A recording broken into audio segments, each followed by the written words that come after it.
رسول اللہ کی طرح لگ رہے ہیں، اس کے ہاتھ رسول اللہ کی طرح لگ رہے ہیں، اس کی انگلیاں رسول اللہ کی طرح لگ رہی ہیں، اس کے انگوٹھے رسول اللہ کی طرح لگ رہے ہیں، اس کے پیروں کی پنڈلیاں رسول اللہ کی طرح لگ رہی ہیں، اس کے پیروں کی انگلیاں، اس کے پیروں کے پنجے، اس کی ایڑیاں رسول اللہ کی طرح لگ رہی ہیں۔ عزیزان محترم، ان عورتوں نے اس انداز سے کہا ہوگا اور اعلیٰ حضرت اپنے انداز سے کہہ رہے ہیں، ایک سینے تک مشابہ، ایک وہاں سے پاؤں تک، ایک سینے تک مشابہ، ایک وہاں سے پاؤں تک، حسن سبتین ان کے نیموں میں ہے جامع نور کا، اور تیری نسل پاک میں ہے بچہ بچہ نور کا، تو ہے علم نور، تیرا سب سبحان اللہ، نعرہ تکبیر، نعرہ رسالت، مسلک اعلیٰ حضرت، ذکر حسین، ذکر حسین، نعرہ تکبیر۔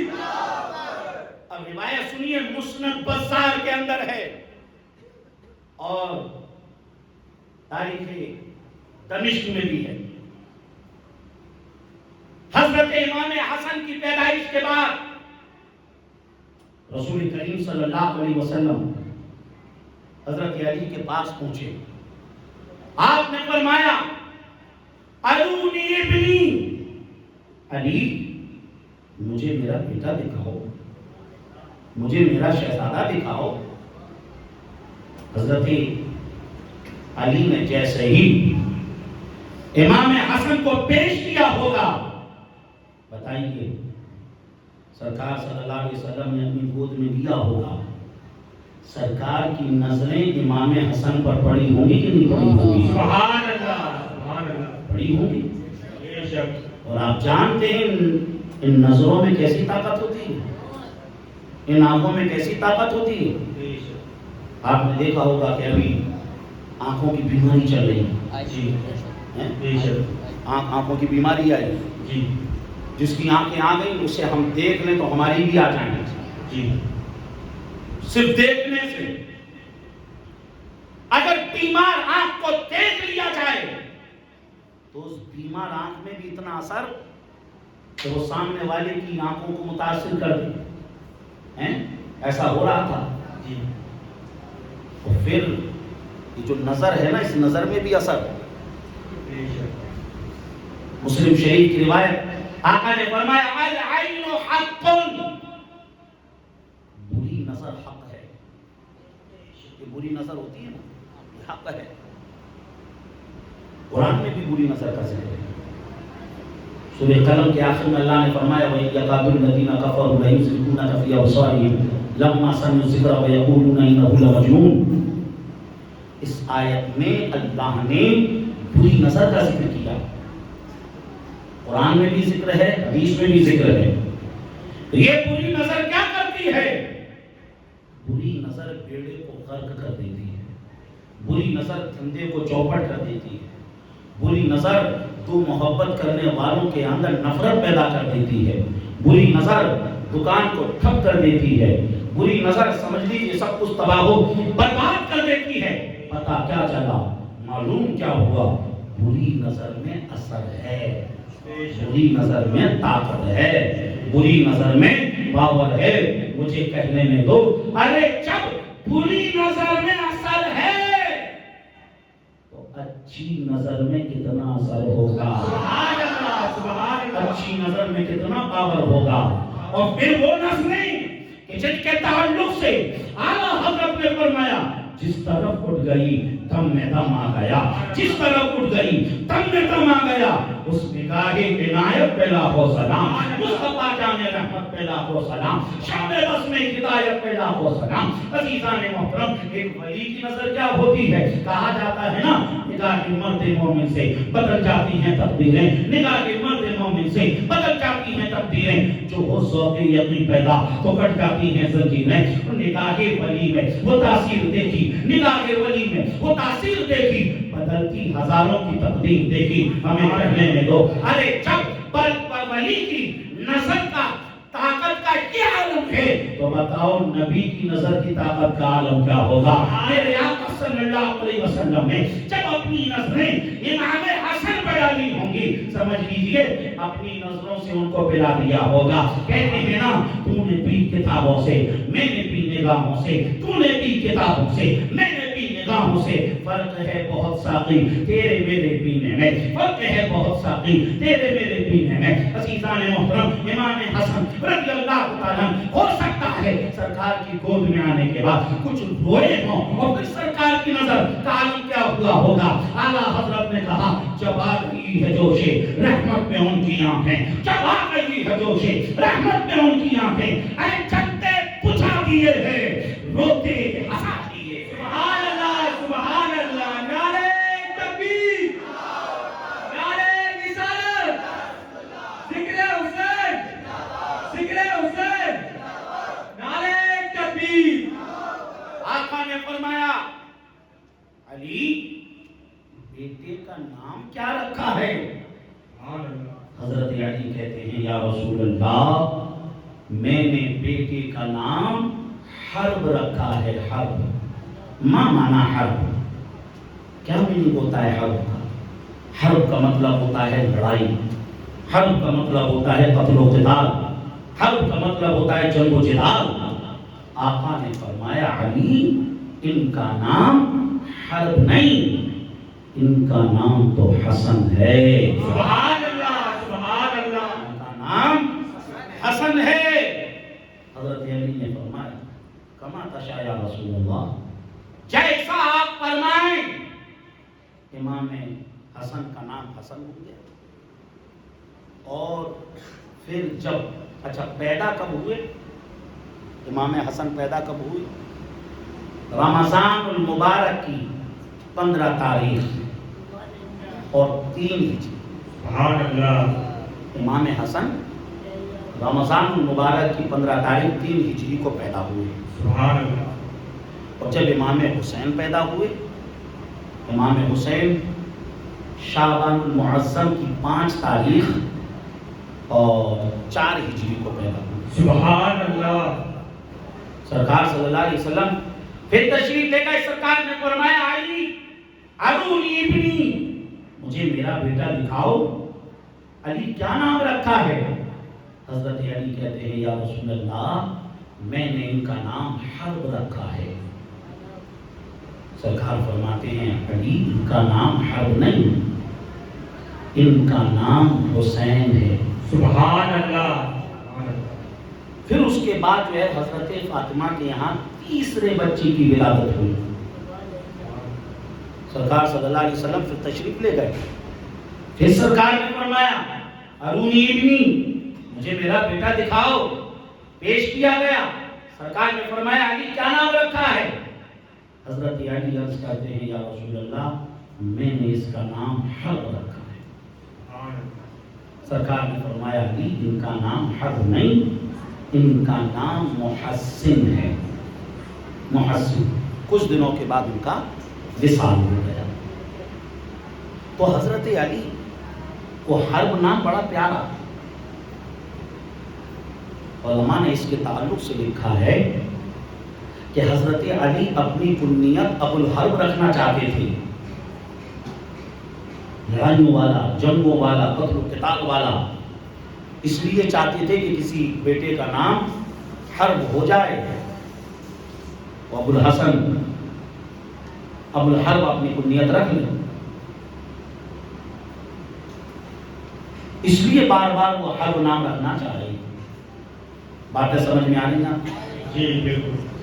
یہ ایک روایت جو میں نے آپ کے سامنے پیش کی، یہ مسند بزار کی تھی۔ اب مسند امام احمد ابن حنبل کی روایت دیکھیں۔ حسنین کریمین کی پیدائش کے بعد آقا کریم صلی اللہ علیہ وسلم نے حضرت علی سے فرمایا علی بچوں کا کیا نام رکھا ہے؟ حضرت علی عرض کرتے ہیں یا رسول اللہ بڑے بیٹے کا نام میں نے حمزہ رکھا ہے اور چھوٹے بیٹے کا نام جعفر رکھا ہے۔ سبحان اللہ، یہ حمزہ نام جو ہے نا سرکار کو بڑا پسند تھا۔ سبحان اللہ. سرکار کے چچا کا بھی نام.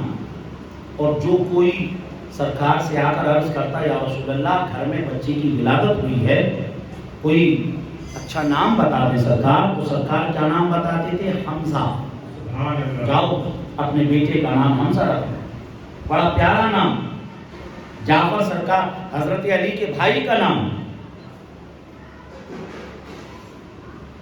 حضرت علی نے کہا بڑے بیٹے کا نام حمزہ, چھوٹے بیٹے کا نام جعفر. اللہ کے رسول صلی اللہ علیہ وسلم نے ارشاد فرمایا, علی امرت ان اغیر, علی رب کی طرف سے مجھے حکم دیا گیا ہے میں تمہارے بچوں کے ناموں کو بدل دوں. علی جس کا نام تم نے حمزہ رکھا ہے, علی اس کا نام حسن رکھو. سبحان اللہ. علی جس کا نام تم نے جعفر رکھا ہے, اس کا نام تم حسین رکھو. سبحان اللہ. سبحان اللہ. اب آپ دیکھیں حسنین کی شان کو دیکھیں.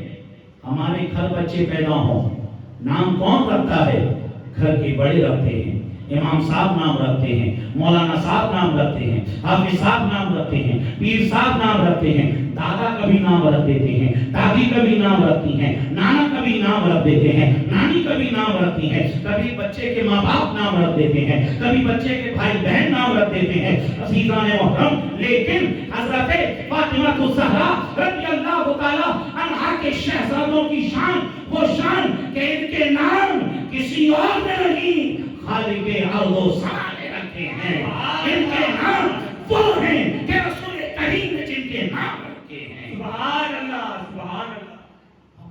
سوچئے جب رب نام رکھ رہا ہے ان کی شان کیا ہوگی, ان کا مقام کیا ہوگا, ان کی عظمتیں کیا ہوں گی, ان کی رفعتیں کیا ہوں گی. عزیزان محترم, اور اسی کے ساتھ ساتھ علامہ نبہانی نے لکھا اور دیگر علماء نے بھی لکھا کہ یہ جو حسن اور حسین نام ہیں, یہ نام حضرت آدم علیہ السلام سے لے کر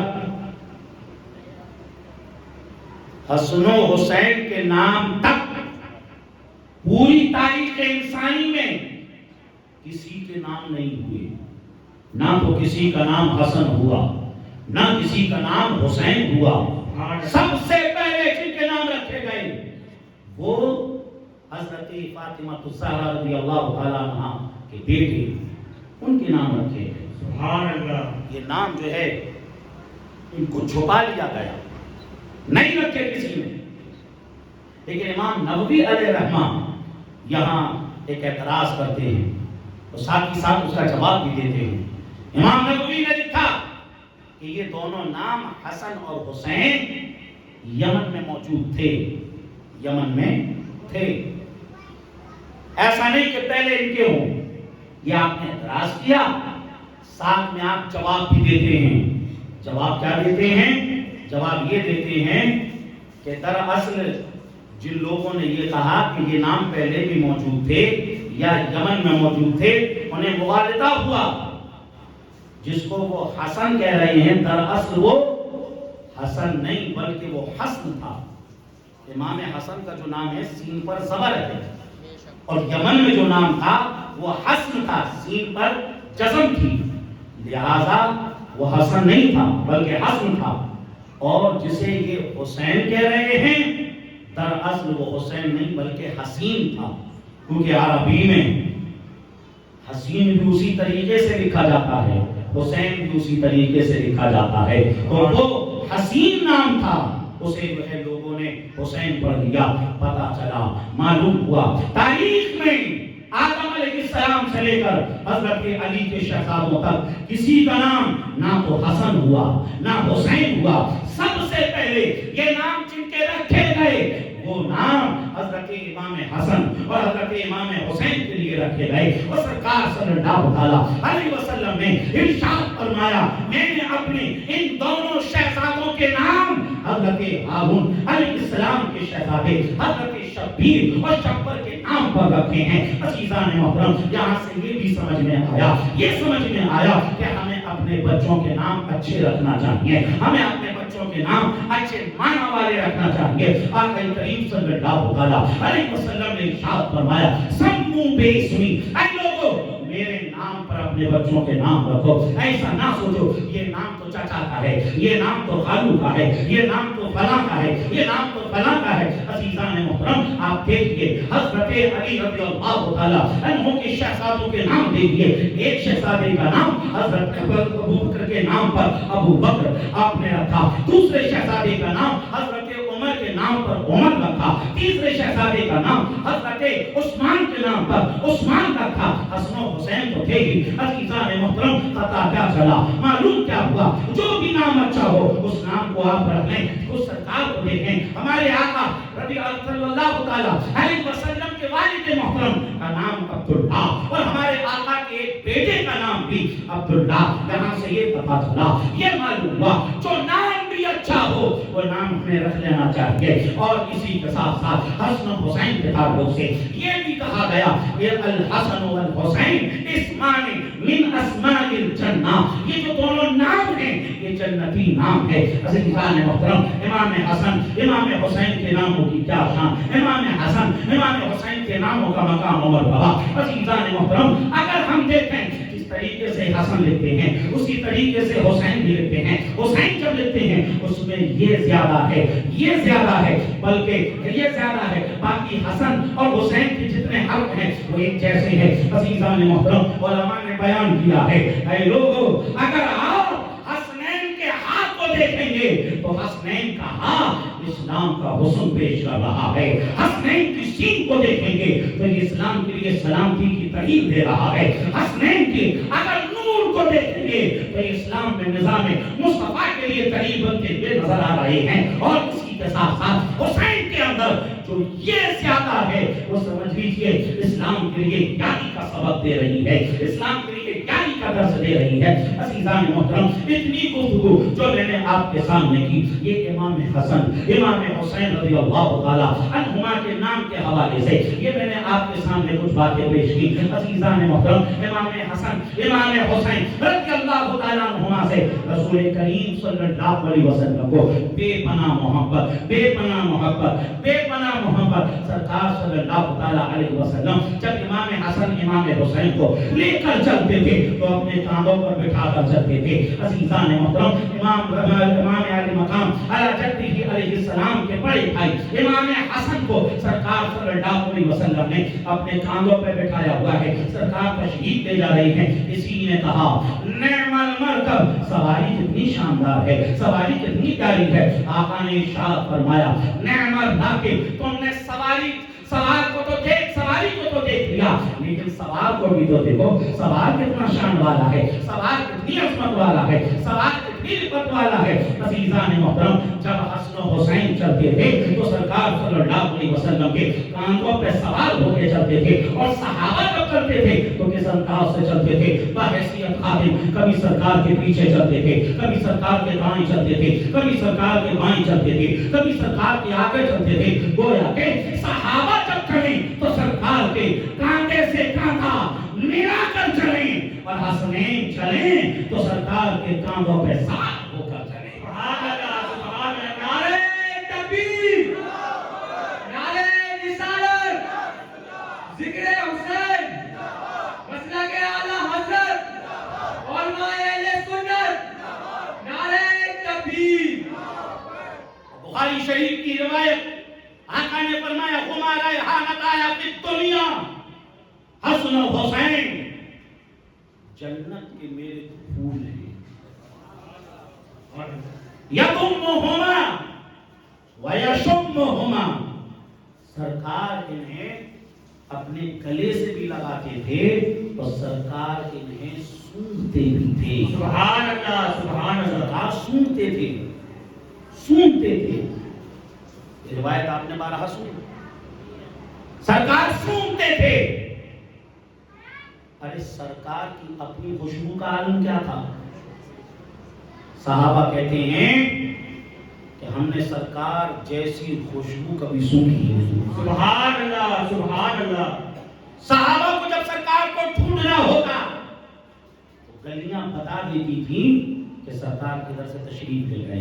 سبحان اللہ. کیونکہ جن گلیوں سے سرکار گزرتے تھے وہ گلیاں مہک جاتی تھیں. بے شک. سبحان اعلیٰ حضرت نے اسی کو محسوس کیا اور فرمایا ان کی مہک نے دل کے گنجے کھلا دیے ہیں, ان کی مہک نے دل کے گنجے کھلا دیے ہیں, جس راہ چل دیے ہیں کوچے بسا دیے ہیں. اور سرکار کے پسینے کی شان اعلیٰ حضرت نے کہا واللہ جو مل جائے میرے کل کا پسینہ, واللہ جو مل جائے میرے کل کا پسینہ, مانگے نہ کبھی عطر نہ پھر چاہے دلہن پھول. عزیزان محترم, ہمارے آقا کی خوشبو ایسی, ہمارے آقا ایسی خوشبو والے, ایسی خوشبو والے, ایسی خوشبو والے, اگر کسی کے سر پر ہاتھ رکھ دیں اس کی 7 نسلیں مہک جائیں, ایسی خوشبو والے ہمارے آقا صلی اللہ علیہ وسلم. عزیزان محترم, اتنی خوشبو والے آقا اگر کسی خوشبو کو پسند کریں, اگر کسی خوشبو کو پسند کریں تو بتاؤ اس خوشبو کی شان کا عالم کیا ہوگا, اس خوشبو کی رفت کا عالم کیا ہوگا, اس خوشبو کی عظمت کا عالم کیا ہوگا.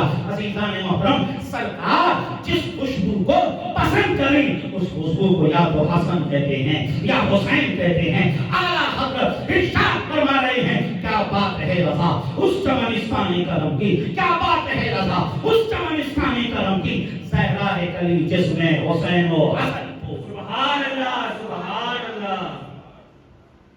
تو سرکار حسن و حسین کو سونگتے تھے, سرکار انہیں سونگتے تھے اور سرکار انہیں چومتے بھی تھے. سبحان اللہ. سبحان اللہ. حسن و حسین کو چومتے تھے. اب سرکار کا چومنا کیسا, پھر اس چیز کو سمجھنے کے لیے حدیث آپ کے سامنے پیش کر رہا ہوں. بڑی مشہور حدیث ہے. فاروق اعظم رضی اللہ تعالیٰ عنہ حجر اسود کے پاس پہنچے اور حجر اسود سے کہا ہے حجر اسود میں جانتا ہوں کہ تو ایک پتھر ہے,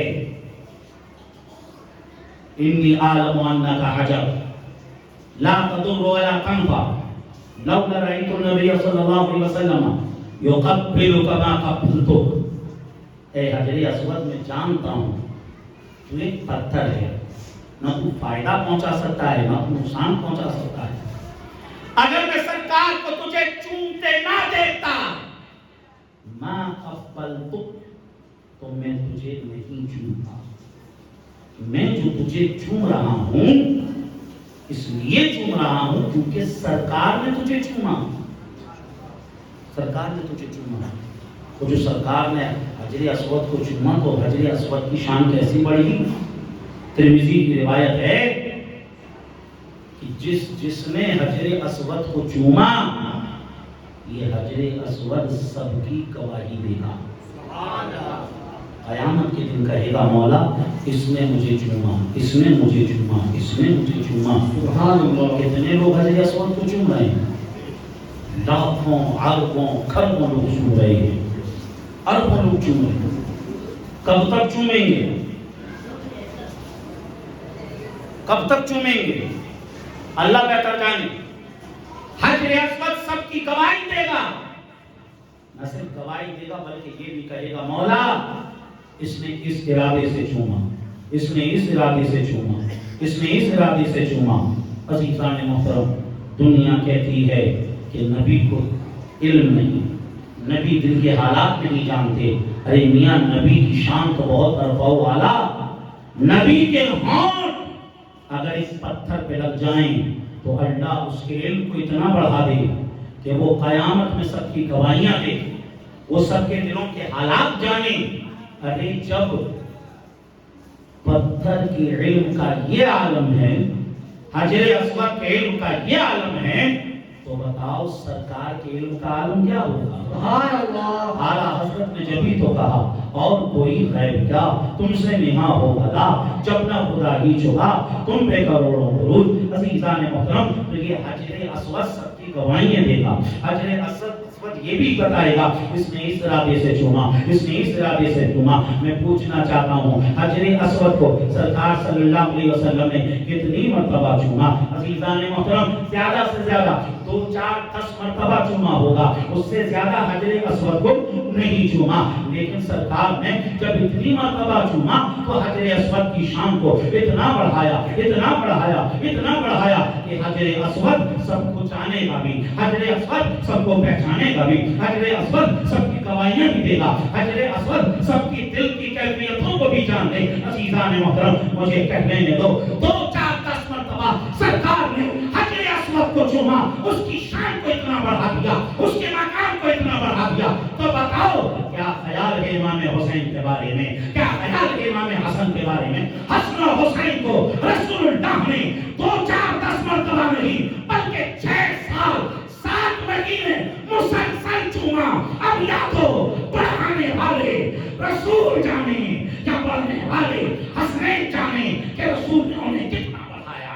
نعرہ تکبیر، نعرہ تکبیر، نعرہ رسالت، نعرہ رسالت، ذکر حسین، ذکر حسین، مفتی ظفر نوری صاحب قبلہ، مفتی ظفر نوری صاحب قبلہ، نعرہ تکبیر، نعرہ رسالت.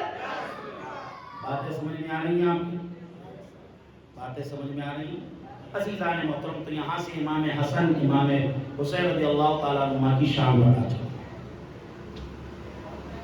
اب ایک بات اور آپ کو بتا کر پھر جلدی سے اپنی بات کو مکمل کرنے کی طرف میں لے کر چلوں گا.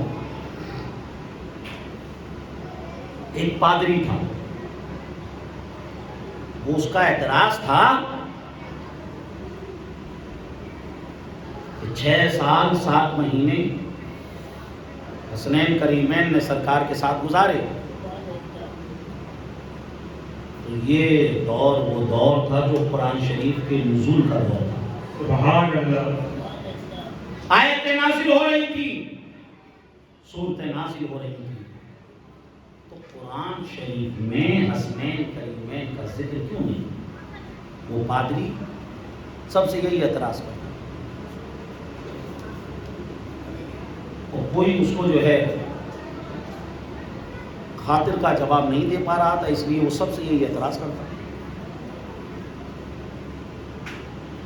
اب وہ حضرت مہر علی شاہ کے پاس پہنچا, تو حضرت مہر علی شاہ سے اس نے یہی اعتراض کیا کہ قرآن میں حسنین کریمین رضی اللہ تعالیٰ عنہما کے لیے آیتیں کیوں نہیں نازل ہوئی, جبکہ یہ دور وہ دور تھا کہ قرآن میں آیتیں نازل ہو رہی تھیں. حضرت مہر علی شاہ نے فرمایا کہ قرآن میں حسنین کریمین کا ذکر ہے. سبحان اللہ. تو پھر وہ اعتراض کرنے لگا اگر ذکر ہے تو بتاؤ کوئی آیت. تو مہر علی شاہ نے فرمایا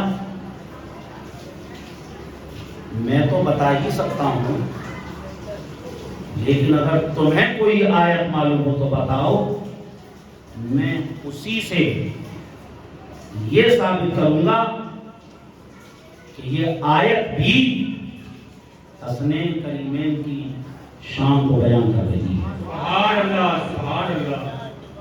اگر تمہیں کوئی آیت یاد ہو تو بتاؤ.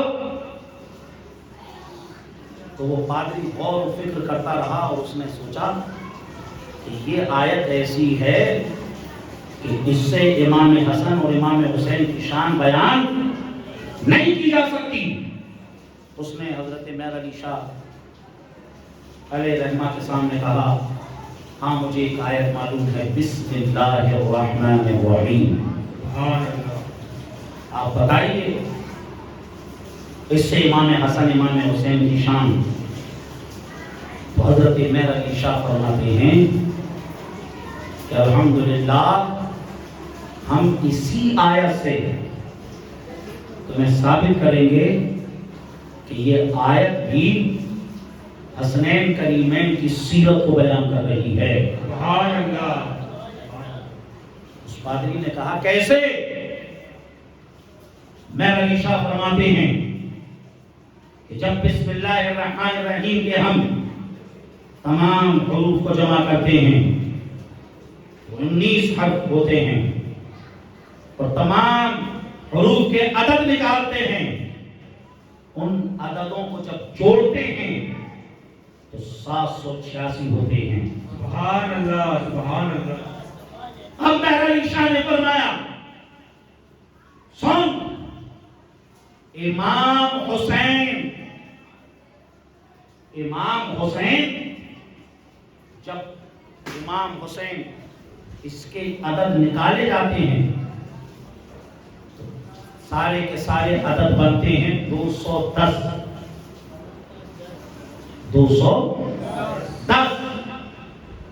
اور امام حسین 4 ہجری میں پیدا ہوئے 210 میں 4 اور ایڈ کر لیں امام حسین 61 ہجری میں شہید ہوئے 61 اور اس میں ایڈ کر لو کربلا اس کے عدد نکالو کربلا کے عدد ہوتے ہیں 261 انہیں بھی اس میں ایڈ کرو پھر فرماتے ہیں امام حسن کے عدد نکالو امام حسن کے عدد نکلتے ہیں 200 حضرت میرا علیشہ نے فرمایا 200 کو بھی اس میں ایڈ کرو اور امام حسن کی جو شہادت ہوئی وہ 50 ہجری میں اس 50 کو بھی اس میں ایڈ کرو ان سب کو جب ایڈ کیا گیا سب کو جوڑا گیا عزیزان محترم جو عدد بسم اللہ کا 786 تھا وہ عدد سمجھ لیجئے ان تمام کا بھی 786 نکل رہا ہے سبحان اللہ سبحان اللہ کہا کیا ہم نے تم کہتے ہو امام حسین کی شان میں آیت نازل نہیں ہوئی ارے جو آیت تم نے کہی وہ آیت بھی سمجھ لیجئے امام حسن امام حسین کی مکمل سیرت ہو جاتی ہے سبحان اللہ سبحان اللہ عزیزان محترم یہ شان امام حسن امام حسین رضی اللہ تعالی عنہما کی یہ مقام امام حسن امام حسین رضی اللہ تعالی عنہما کا بہرحال 1 گھنٹہ مکمل ہو چکا ہے 1-2 باتیں کربلا کے حوالے سے اور اس کے بعد انشاءاللہ صلاۃ والسلام پڑھیں گے یا سلام پڑھیں سنیں جی لگا کر بولیے سبحان اللہ سبحان اللہ اور بلند آواز سے بولے الحمدللہ الحمدللہ اللہ اکبر اللہ اکبر عزیزان محترم جیسا کہ مجھے مولانا صاحب نے بھی بتایا امام صاحب نے کہ باڑی میں 1 محرم سے لے کر 10 محرم تک برابر جلسے ہوئے ہیں یعنی آپ نے 1 سے لے کے 10 تک سنا ہے اس لیے کوشش میری یہ ہے کہ آپ کے سامنے وہ باتیں میں پہنچاؤں جس سے آپ کی معلومات میں اضافہ ہو کیونکہ عام طور سے جو بھی بیان ہوتا ہے وہ آپ نے سن رکھا ہے امام حسین رضی اللہ تعالیٰ عنہ اپنے ساتھیوں کے ساتھ محرم کی 2 تاریخ 61 ہجری کو کربلا میں پہنچ گئے سبحان اللہ سبحان اللہ پھر وہاں دن گزرتے رہے 9 محرم الحرام جسے ہم یعنی 9 محرم الحرام کی رات آئی جسے ہم قتل حسین شہادت حسین کی رات کہتے ہیں شب عاشورہ کہتے ہیں امام نے اپنے تمام ساتھیوں کو بٹھایا اور کہا کہ میرے ساتھیوں مدینے کی حسین گلیوں سے لے کر مکہ کے بازاروں تک مکہ کے بازاروں سے کربلا کے ریگستان تک تم نے میرا ساتھ دیا میں تمہارا شکر گزار ہوں تمہاری رسول اللہ صلی اللہ علیہ وسلم سے کہہ کے سفارشیں کرواؤں گا شفاعت کراؤں گا اب میں نہیں چاہتا کہ میری وجہ سے کتنے گھر اجڑ جائیں، بچے یتیم ہو جائیں، عورتیں بیوہ ہو جائیں. تم چلے جاؤ. تو کوئی اپنی جگہ سے نہیں لینا. سبحان اللہ، سبحان اللہ. امام نے کہا کہ میرے یہ چھوٹے بچے ہیں، ان کو لے کر چلے جاؤ. کوئی پوچھے تو کہہ دینا امام نے بھیجا، ان کے گھر والوں کو لے کر ہم آئے ہیں. پھر بھی کوئی نہیں ہے. امام نے دیکھا محفل میں شمع چل رہی ہے، یہ مجھے دیکھ رہے ہیں، میں انہیں دیکھ رہا ہوں. ہو سکتا ہے شرم و حیا کی وجہ سے نہ جا رہے ہوں. تو شمع کو گل کیا. امام نے پھر کہا تم جا سکتے ہو. پھر شمع کو جب روشن کیا گیا تو جو جس جگہ پر بیٹھا ہوا تھا اسی جگہ پر بیٹھا ہے. سبحان اللہ. حضرت مسلم بن اوسجا نے کہا حسین ہم اس شمع کے پروانے نہیں جو اس شمع کے گل ہونے کے ساتھ یہاں سے چلے جائیں گے. حسین ہم تو شمع امامت کے پروانے ہیں. سبحان اللہ، حسین ہم تو آپ کے دیوانے ہیں. اور یہ بات پروانوں کے مزاج کے خلاف ہے کہ شمع کربلا میں جلے اور پروانے کہیں اور نظر آئے. سبحان اللہ. تو یہاں سے ہمیں سبق کیا ملا؟ سبق یہ ملا اگر ہمارے کسی ساتھی پر کوئی پریشانی آ جائے، کوئی مصیبت آ جائے تو ہمیں اسے مصیبت میں تنہا نہیں چھوڑنا ہے، بے شک، بلکہ اس کا ساتھ دینا ہے. بے شک. جب مصیبت میں پریشانی میں ساتھ دیتے ہیں تو اللہ تعالیٰ کس طریقے سے راضی ہوتا ہے اس کی ایک مثال. آپ نے دیکھا ہوگا کہ کسی کا انتقال ہونے کے بعد لوگ کس طریقے سے بڑھ بڑھ کر اسے کاندھا دیتے ہیں. بے شک، دیتے نہیں کاندھا. بے شک، بے شک. بتائیے اس مردے کو، اس میت کو اب ہمارے کاندھے کی ضرورت ہے؟ اسے ہمارے سہارے کی ضرورت ہے؟ نہیں، اسے ہمارے سہارے کی ضرورت نہیں. لیکن ہم اسے سہارا دیتے ہیں، اسے کاندھا دیتے ہیں تو اللہ ہر قدم کے بدلے ہمارا ایک ایک گناہ کبیرہ معاف فرماتا ہے. سبحان اللہ، سبحان اللہ.